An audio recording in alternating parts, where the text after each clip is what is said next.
I've got censorship contractors of the U.S. government getting millions of dollars in government grants saying that they believe that if they had not done that work to censor the internet, that Bolsonaro would have won the election. I mean, these are signed, sealed confessions to do this. And if you read the integrated country strategy of the State Department for Brazil, or if you read any of a lot of the documents that I've published on this, and I have a big report forthcoming on it, it is crystal clear this was a regime change operation. Wow. Every democracy promotion organ of the U.S. government labeled Bolsonaro a threat to democracy. That is not a term that's thrown around lightly. That is a regime change phrase. Threat to democracy means democracy promotion programs have a license to go in and oppose you, take you down, install a new government who will not be a threat to democracy. To Bitcoin 2025 here in Las Vegas. You're at the Roxham TV booth, sponsored by The Shining Block. And I'm joined by my co-host Aaron Stanley and the one and only Mike Benz. Mike Benz, the revealer of the architecture of deceit, and that's what we're going to be talking about now. The fiat propagation model, how fake news spreads around the world, creating hallucinations and such things as TDS. So, Mike, one of the things I wanted to get started with here is Aaron, of course, been in our industry for a long time, one of the original connectors of Bitcoin in the DC space, but he became a refugee during the Joe Biden war on crypto and moved down to Brazil. And he tells me that your work in Brazil is legendary and that you have exposed a lot of the troubles over there in Brazil. So let's start with the Brazil story.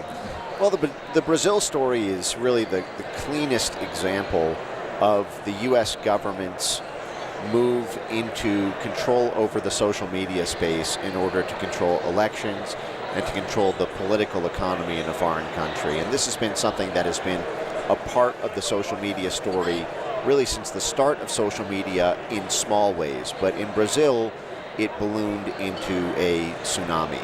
I mean, the history of the U.S. State Department and Central Intelligence Agency in social media goes back to really almost the beginning of social media.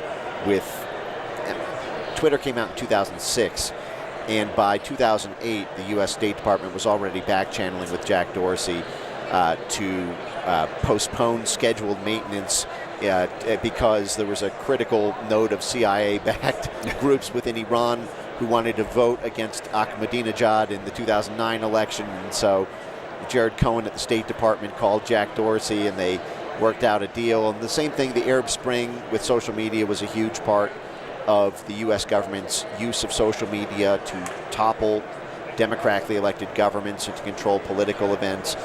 And then starting with Crimea in 2014, the State Department went from the State Department, USAID, the Central Intelligence Agency, all of our soft power influence nodes, went from a focus on sort of free speech diplomacy to censorship diplomacy as the rise of populism in Central and Eastern Europe, and then also in the UK with Brexit, and then with Trump in the US, there became a need to a perceived benefit of lobbying foreign countries to install censorship techniques in order to control the outcome of the elections, to keep it in the box, to put bumper cars on democracy, labeling disinformation a threat to democracy, and then pressuring foreign governments to pass censorship laws and to have their courts rule on issue sort of censorship edicts from the courts. And probably the cleanest, most impactful example of that is what happened in Brazil to stop Bolsonaro, who was elected in 2018, and from 2018 to 2022 was called by the blob would refer to him as the Trump of the tropics, and a far-right populist politician who was a right-wing nationalist and boxing out a lot of international institutions. He was in conflict with the IMF, which represents a significant portion of institutional banker, the sort of banker gangster class. He went against Big Pharma, and he was very critical of the vaccines during 2021. And he tried to clean up the system in the way that Trump is trying to do right now in Term 2.0.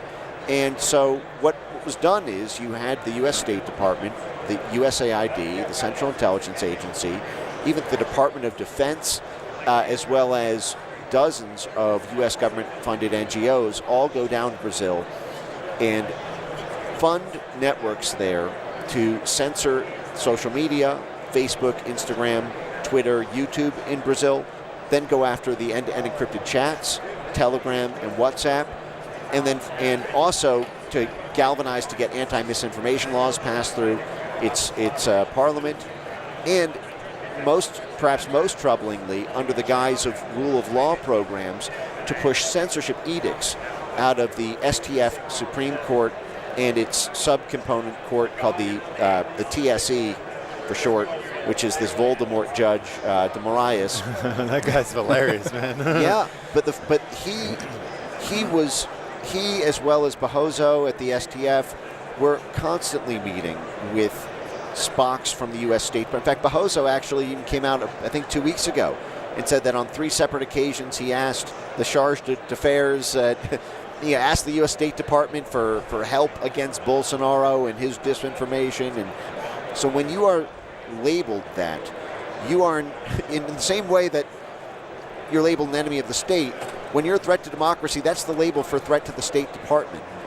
And what we saw was a completely orchestrated attack at every layer. And so I believe that story has to come out. It has to be exposed fully. And I love the fact that just this week, Marco Rubio, the Secretary of State, came out and announced that there will be restrictions on visas for for government officials, non-U.S. government officials, who take actions towards social media censorship. And I think that sanctions may be forthcoming as well on de Moraes himself. Do you think that this operation against Brazil, was this sort of like a reaction to Bolsonaro winning in 2018, or was this already in effect like pre-2018? Because I think what was interesting about the 2018 election was that I think the margin by which Bolsonaro just blew the competition away in that vote really took, I think, the establishment in Brazil and probably the U.S. by surprise. They're like, because he was just kind of like this fringe guy, like he frankly didn't have a very impressive political career before. I was just kind of like a backbench congressman, military colonel, and all of a sudden he starts making the rounds on social media. And it's like, wow, this guy's actually really popular. Once they tried killing him, they tried stabbing him, he almost died. He got even more popular. And then I think he won the final election. I think he won by a 60-40 margin. And then when you're looking at that from the regime change perspective, you're looking at we need more powerful tools than just tinkering around the edges here, try to manipulate 1-2%. We need a wholesale operation. Is that so? Do you think him winning was just alarm bells going off inside the blob? Completely. Look at the foreign aid budget to Brazil before and after Bolsonaro won. The foreign aid budget to Brazil doubled when Bolsonaro in the years that Bolsonaro was there. That is influence money going in to build up infrastructure in Brazil to take Brazil down. The State Department declares Bolsonaro a threat to democracy, then doubles the spending on the country. What does that tell you? And look at where the money went. I talked about this before. There was, in just a couple of the grants that I found from the U.S. Department of Labor's International Affairs Group, $20 million just in 2 grants alone, and I'm sure there's a dozen more. That was just a single calendar year that went to the unions in Brazil. Now, who's the unions candidate in Brazil? Lula's is the union guy. Yeah, the union guy. He was jailbroke by the AFL-CIO, who named him the man of the year, I think, in 2021 or 2022. The AFL-CIO includes the Solidarity Center, which is the CIA's liaison to the union groups. The Solidarity Center is the union arm of the National Endowment for Democracy, which was created by the Central Intelligence Agency. Its founders concede that it was started to do what the Central Intelligence Agency wants to do but can't get caught doing. And they're the ones backing Lula and funneling tens of millions of dollars to pro-Lula groups, to all the different demographics, from the Afro-Brazilian community to the LGBT community to the union community. Then they're funding the court systems through the rule of law programs, and they're partnered in the disinformation task forces of the TSE. Then their own National Endowment for Democracy, NDI, D4D It's National Endowment for Democracy's National Democratic Institute Design for Democracy program had this spider web of like 30 organizations within Brazil that they were all funding to stop Bolsonaro. And so everything, the get out the vote, to the social media censorship, to the rallying of the civil society groups, to the allegations of corruption, all of that was surround sound coming from the U.S. government. And I think that it's important to tell this story not just for the people of Brazil, but for the people of the United States and also for our senior policymakers on the Western Hemisphere, because Lula has sold out his country to China. Yeah. Hundreds of contracts. He's basically, he's attached Brazil to the Belt and Road. Brazil's the second largest military in the Western Hemisphere, second or third largest economy in the Western Hemisphere. The U.S. orchestrated effectively a military coup of Brazil in the 1960s. We've had a long interest in the region. It is a critical region. And in the interest of U.S. statecraft alone, this sort of thing can't stand. And in particular, I think there needs to be a detailed audit of this for the public so that the State Department, the U.S. ambassador in Brazil, that the embassy, the Assistant Secretary for Western Hemisphere can all take that knowledge to understand the infrastructure they've inherited on this, because as bad as the Moraes and Barroso and Lula and the whole gang have been there, they are deeply entwined with our own networks, including Harvard. Barroso is a senior fellow at the Harvard Kennedy School of Government, where he works with them on the government's role in countering disinformation and nationalist populism. So while Harvard was getting $9 billion of grants to groom and mind virus the head of the Supreme Court in Brazil, these networks are interlinked. And so I'm also very heartened to see this week that billions of dollars have now been cut in Harvard grants. Do you think that the point made about Lula's support for China and basically wholesale selling out the country to China is super interesting and super on point. And this is honestly the reason that it took me so long to come to the grasp with this hypothesis that the U.S. intervened in the Brazilian. Why would the U.S. intervene to install a guy who's just so blatantly anti-American, anti-our interest? He ran as a communist, party candidate back in 1990, 89 for presidency. All of his rhetoric is anti-U.S. He's pro-Putin and the Russia dispute. And it was just why would we support a guy who's just so obviously anti-American? And all of his actions since being elected have kind of he hasn't changed his stripes at all. And it was from the State Department, the Blob's perspective, is it more important just to get rid of these populist guys, even if we put in a guy who's basically just 100% opposed to our interests? Is it the same compromise that happened after World War II with siding with these folks in order to beat out, in this case, communists, but a bit reversed? Well, I actually think it's a little different in this case. I think there's another variable that is not publicly appreciated on the magnitude it needs to be, which is that an unbelievable proportion of the U.S. diplomatic, intelligence, and commercial class is tied at the hip with China and benefits economically from a China takeover as their markets are in China, as they have economic partnerships with China, as they rely on China for funding. Bill Burns, the head of the Central Intelligence Agency, went down to Brazil to warn Bolsonaro personally and his aides personally not to question the results of an election 5 months away. While the State Department was back channeling with Taiwan Semiconductor in order to get the chips for electronic voting machines inside Brazil that the president didn't want, diverting shipments from the United States during a chip shortage to send them for electronic voting machines in Brazil. And then the head of the Central Intelligence Agency goes down and warns that there will be instability if the president questions these electronic voting machines being brought in by the State Department. Well, what was Bill Burns doing right before he became the Central Intelligence Agency director? He was the head of the Carnegie Endowment for International Peace. For 7 years, from 2014 to 2021, the Carnegie Endowment took millions and millions of dollars from China, sought it out, put a CCP member on its board, started the Carnegie Shanghai Center, started entire centers in China, relied on China for funding, brought in Chinese co-partners and co-investors into their senior leadership. It's the same thing with the Biden first family itself. Hunter Biden made $10 million from CEFC China Energy alone, Sinohawk Holdings, and then kicked 10% to the big guy, and then if you trust the text message he sent to his sister, it was half his paycheck went up. So that's direct profiteering from a China takeover from the highest levels of U.S. diplomacy and intelligence.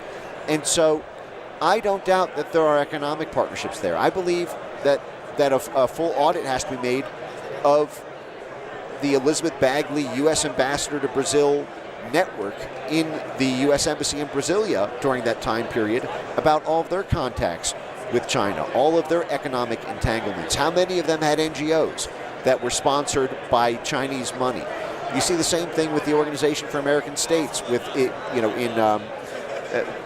around the whole Latin America region. You see this huge rise of China, while you have both the Democrat Party, almost completely the Democrat Party, whether that's the Biden. You see the same thing with Amy Gutmann, the U.S. ambassador to Germany, who sought out $130 million in China funding for UPenn while she was there, and then becomes the head of the State Department for Germany. Then you've got the whole California side, the whole Nancy Pelosi, Gavin Newsom side, which is taking in huge amounts of China money for investments in the ports and infrastructure and the economy of California.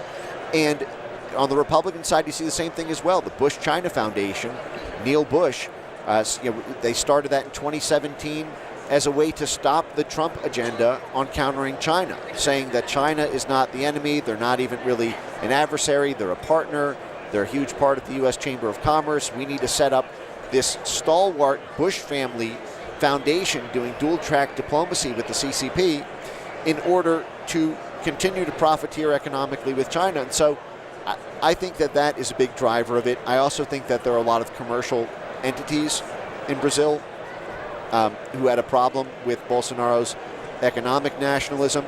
And I think there's a potentially even darker story around what's happening in Brazil with the drug cartels and the PCC and these folks, and also the story around illegal mining. I suspect that there are U.S. military interests in that trade that Bolsonaro was a threat to with his crackdown on crime and his crackdown on cartels. And I think that's a story you're only going to find, I think, at the classified layer. But it deeply bothers me, that side of it, because you don't know how deep the rabbit hole goes on that. The U.S. government has been intimately involved in every layer of the drug networks in Latin and South America, from the cultivation of the coca leaves in Colombia and Peru to the transport to you had Iran-Contra in the 1980s. You literally had the National Security Council running the drug trade. You had Ollie North writing on a diagram that the drugs were being flown into Miami to be converted into cash to buy guns. And then you look at what these groups are doing politically. We were working with the FARC in Colombia. You look at Juan Guaido and the U.S. attempted to topple the Venezuela government. Those were narco networks backing that. And my concern is that the Biden administration, the military operations are tied with the paramilitary operations of the cartels. And Bolsonaro's crackdown on the drug networks presented a U.S. national security threat in the eyes of a very crooked and corrupt Biden administration. Wow. But when we think of those commercial relationships that Trump has bringing into the White House with him, of course, he's broken that Texas, New York, Bush-era financial consensus that was implemented in all of these relationships. And of course, when Trump announced his national security advisory in the days when he was elected, I gave a talk at the Bitcoin meetup in Montreal saying Canada is in mortal danger today because Canada has woken up with commercial interests and not necessarily military interests at heart in America. And I said they're going to look at the oil here and they're going to say this is interesting because it's a rejuvenation of a type of Monroe Doctrine. Yep. And we see especially the China influence. Immediately, the other plank on that was the Panama Canal, and you saw American commercial entities like BlackRock integrate themselves into this piece here. So doesn't this shuffle the deck a little bit for what's going on in Brazil? Are they going to still allow these types of relationships? How much different is this administration going to be oriented towards the situation in Brazil? I think they're diametrically the opposite direction of the Biden administration. I think that what we're seeing this week with the move to cancel visas and even direct shout-outs from our House of Representatives around potential sanctions coming in a targeted way through the Magnitsky Act around folks on the Brazil Supreme Court and others is the initial move in this foray. But I believe that our military posture has to be conditioned on human rights protection in Brazil. Brazil gets its military equipment and a substantial amount of funding and training from the United States. This is why Lloyd Austin, the head of the Pentagon, went down to Brazil to threaten the Brazilian military. Now the way it was reported is that if members of the military question the election results, if Lula wins, then there will be repercussions from the U.S. in terms of U.S. military cooperation and funding. But that's a coded message for saying, hey, military, if you support Bolsonaro, we're cutting off your money, we're cutting off your equipment, bye-bye military if you support the wrong candidate. And that's critical because that's the constitutional role of the military in Brazil is to like ensure the integrity of elections. That was kind of like the one, kind of safeguard built into the system to ensure that if there was something rigged, if there was some kind of shady activity going on, it's like the constitutional role of the military to intervene. So having the general of the U.S. come down, or the Secretary of Defense of the U.S. come down and say I wouldn't think about doing that. Visit by the head of our Department of War going down to do that. I mean, there was not, coded message sent through a back channel at a nonprofit. This is, or even a second or third in command. That's the number one.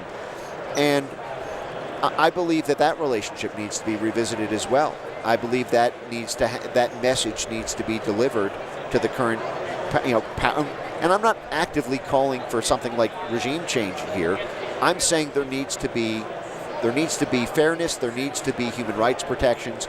You can't be throwing all of your political opponents in jail for misinformation. These are the sorts of things that we sanctioned North Korea for doing. We sanctioned Iran for doing. And frankly, what Brazil is doing is even more aggressive than what I see coming out of third world dictatorships. And so I think it really needs to be an entire government approach to this. The State Department, the Treasury Department, the Defense Department, the State Department, whatever legacy function continues for USAID, the works. And also the FBI. I think that the PCC should be labeled potentially a terrorist organization. If we're willing to call the Mexican drug cartels that, I don't see why the PCC has active operations in Miami. I don't see why we wouldn't include that on the list. And the problem is that my understanding is there was a leaked audio recording of the head of the PCC cartel in Brazil saying he wanted Lula to win the election and that Bolsonaro was bad for business. Yeah. Well, a lot of connections there. I think you go after that. Anyway, there's a lot more there. I am a little short on time. Yeah, well, we're ready to. We're going to have to get you here next time and keep going on it, and we're going to continue to follow these things. But indeed, Mike Benz, thank you so much for stopping by the Roxham TV booth. We can't wait to follow your work in the next couple of months. Amazing things happening, the entire world reorienting itself, and you're at the center of it. So thanks for coming, Mike. All right. Yeah, appreciate it. All right, good seeing you guys.